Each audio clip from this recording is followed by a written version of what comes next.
For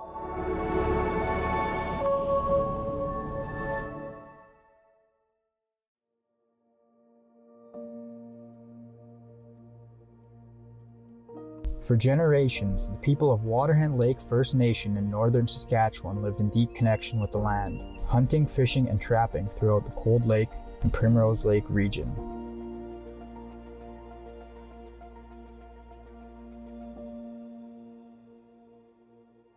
But in 1954, that relationship was violently interrupted.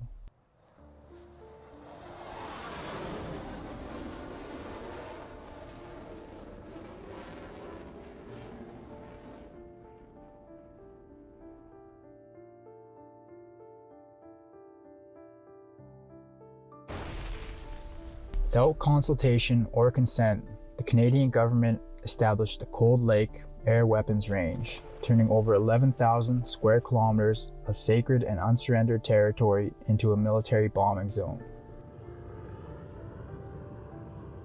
Toxic chemicals from decades of live fire exercises contaminated soil and water, disrupting ecosystems and displacing communities whose way of life had depended on those lands for centuries. In 1975, Waterhen Lake joined 4 other nations: Canoe Lake, Cold Lake, Buffalo River, and Joseph Big Head First Nation, to file a claim for lost lands and rights. It was rejected, even after the Indian Claims Commission found in the 1990s that Canada had failed its fiduciary duty. The government refused to act. Cold Lake First Nations reached a settlement in 1997. Waterhen Lake did not, despite being equally affected. When they filed a new claim in 2021 for compensation and lost harvesting rights, it was denied, again, first by policy, then by tribunal, and finally by the Federal Court of Appeal in 2025. Today, Waterhen remains without compensation, recognition, or access to their traditional lands. Even decades later, the fight continues. And the land remembers the scars, even if the government forgot.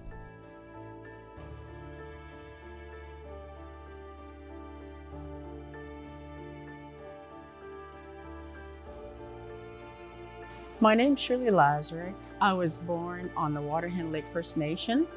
It's a community in northern Saskatchewan. As a child, our community was a very quiet area, a nice little northern community where nothing ever happened. There was no town close by. It was just a community, neighbors living like a ways from each other, but still contact, stayed in connection with each other, for socializing and hunting, fishing, that kind of thing. My first memory of the existence of this bombing range was when I was a child. I remember it so vividly because it was like a nice hot summer day. I was playing outside with my other siblings. Nice, beautiful, sunny, warm day. And suddenly, it was a sunny day, and I heard this rumbling in the distance in the northern, coming from the north. And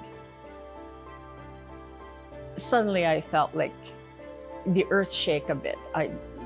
The earth kind of rumbled a little bit, and I stood up and I looked, and I thought, usually like when you hear the thunder, it's cloudy, but it wasn't cloudy. I looked up in the sky, and suddenly one jet went screaming right by, and another one right by.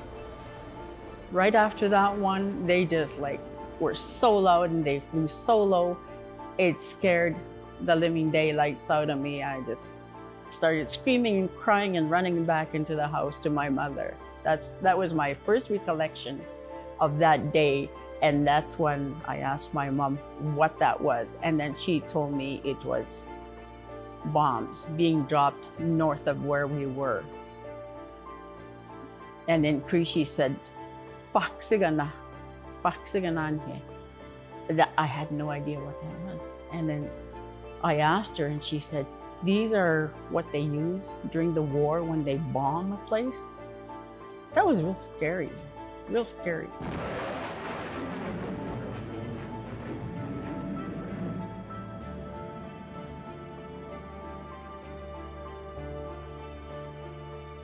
This is area that will probably never get back.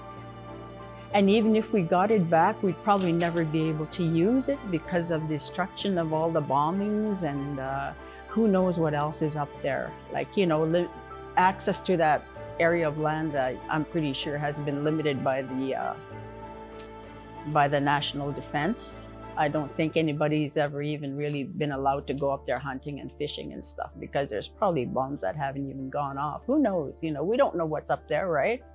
Like, it's probably destroyed. Maybe, you know, maybe there's fires. Maybe there's like fragments of bombs still sitting there. I don't think we'd ever be able to use it if you were able to get it back.